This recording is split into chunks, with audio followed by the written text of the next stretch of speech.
आप रुकिए, मैं करता हूँ मैम। आपकी तबीयत।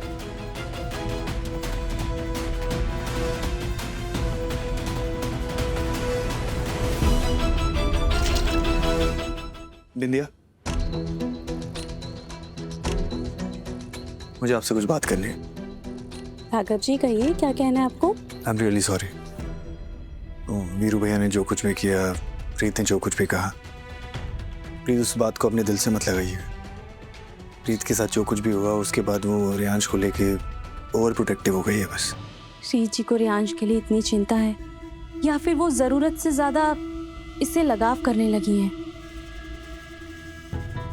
विद्या, रीत को देखिए, मुझे माफ कर दीजिए, शायद मुझे ऐसा नहीं कहना चाहिए, पर सच कहूँ ना, मैं बहुत डर गई हूँ। जिस तरह रीत जी रियांश से इतना लगाव करने लगी हैं, मुझे डर लगता है कहीं वो मुझसे रियांश को दूर ना कर दे। ये आप कैसी बातें कर रही हैं? रीत आपको कभी रियांश से दूर नहीं करेगी, भले ही उसका अपना बच्चा नहीं है, लेकिन उसके पास एक माँ का दिल है। वो कभी किसी माँ को तकलीफ नहीं पहुंचाएगी। उनके पास भले ही माँ का दिल है, लेकिन मैं तो एक माँ हूं ना। पर फिर भी मुझे हर दिन रियांश की माँ होने का ना सबूत देना पड़ता है। सच कहूँ ना राघव जी, तो मैं बहुत डर गई हूँ और मैं हमेशा से ना रीत जी की मदद करना चाहती हूँ, इसलिए रियांश को उनके पास छोड़ देती हूँ ताकि उन्हें परेशानी ना हो, उनका दिल हल्का हो। पर इस तरह उनका लगाव देख के ना मैं बहुत डर गई हूँ। मुझे लगता है कहीं मैं अपने बच्चे की कभी दुश्मन ना बन जाऊं। आप प्लीज रीत को गलत मत समझिए। रीत बस इससे बहुत प्यार करती है और मैं भी करता हूँ। राघव जी, सच कहूँ ना, मुझे बहुत अच्छा लगता है जब आप रियांश से प्यार करते हैं, इसके साथ खेलते हैं। और आप ऐसा मत सोचिए कि अगर रीत जी से मेरी कोई बात हुई है तो उसकी सजा मैं आपको दूंगी। आप जब चाहे ना रियांश के साथ खेल सकते हैं। आपने हमेशा मेरा साथ दिया है, हमेशा आपने मुझे समझा है। मैं बस ये कहना चाहता हूँ, अपने दिल में रीत के लिए कोई कड़वाहट मत रखिएगा। वो बुरी इंसान नहीं है, बस अंदर से परेशान है। मैं कोशिश करूंगी। इसका ध्यान रखिएगा। मैं हमेशा रखती हूँ।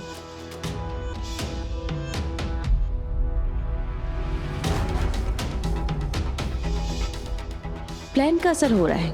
अब बस थोड़ा सा नाटक और फिर सब कुछ वैसा ही होगा जैसा कि मैं चाहती हूँ।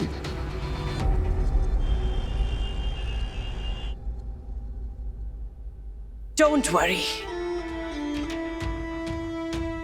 बहुत जल्द इन पेपर्स पर ख्याली सिग्नेचर्स नहीं, असली इंक से सिग्नेचर्स होंगे।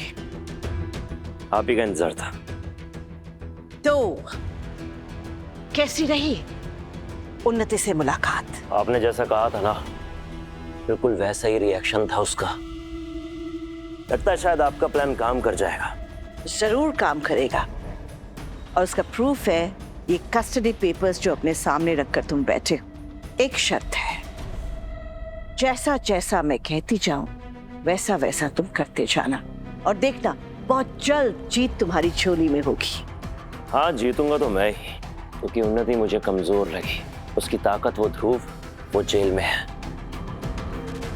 और मेरा बच्चा बहुत जल्द मेरे पास होगा। एक खुलासा करना था। You know, उन्नति तो अपना बच्चा रखना ही नहीं चाहती थी। यस, मैंने उसे समझाया कि बच्चा रखो, मां बनना एक अलग एहसास होता है। उसे लगा मैं उसकी हेल्प कर रही हूँ, उसका भला चाहती हूँ, बट मुझे मालूम था ये बच्चा एक दिन काम आने वाला है। एंड देखो, ये बच्चा आज उन्नति की सिर्फ कमजोरी नहीं, उसके लिए मुसीबत भी बन गया है। वैसे आप ना काफी दूर की सोचती हैं, हमेशा 2 कदम आगे। मैं दूर की नहीं सोचती, गहरा सोचती हूँ। You know, लोग सिर्फ प्रेजेंट पर, आज पर फोकस करते हैं, लेकिन मेरी नजर सिर्फ आज पर नहीं, आने वाले कल पर भी होती है।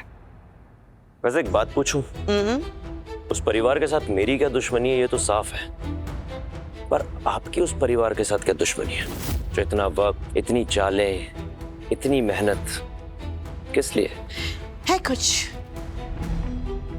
पुराने हिसाब किताब, पुराने जख्म, पुराने कर्ज जब सारे चुकता होंगे। But you know, विक्रांत, तुम जितना कम जानो उतना तुम्हारे लिए अच्छा है। वैसे भी जब तक मेरा काम हो रहा है मुझे किसी के बारे में जानने में कोई इंटरेस्ट नहीं है। गुड, तुम्हारा सपना जरूर पूरा होगा। सिर्फ एक बात, ये जो तुम्हारा गुस्सा है ना, उसे अपने दिमाग पर हावी मत होने देना। नहीं होगा, क्योंकि इस बार दिमाग आपका है और बदला मेरा। राइट, चलती हूँ।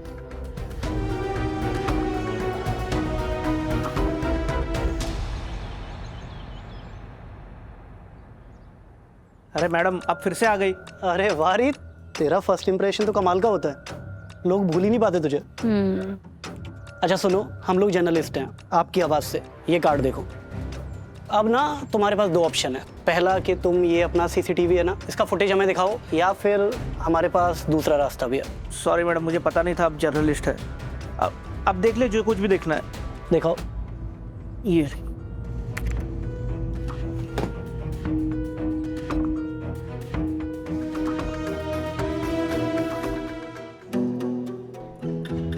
जब तक मुझे पता नहीं चल जाता कि वो औरत कौन है जिसने मुझे कॉल करके मेरे बेटे के बारे में बताया था, मैं हार नहीं मान सकती।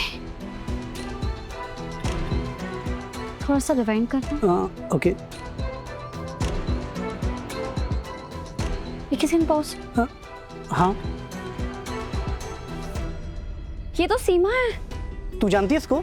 हाँ विराज, ये बिंदिया के बेटे को हमारे घर लेके आई थी और उसने हमसे ये कहा था कि उसके माँ बाप मर चुके हैं। फिर बाद में हमें पता चला था कि वो तो झूठ बोल रही थी, वो बच्चा चुरा के भागी थी। लेकिन ये किसको कॉल कर रही है? वेट, टाइम मैच करते हैं ना, अपना फोन निकाल। देख रीत, टाइम तो मैच कर रहा है, इसका मतलब ये कॉल इसने तुझे की थी। सीमा ने मुझे कॉल किया था। वो जानती है मेरा बेटा कहाँ है। एक सेकेंड।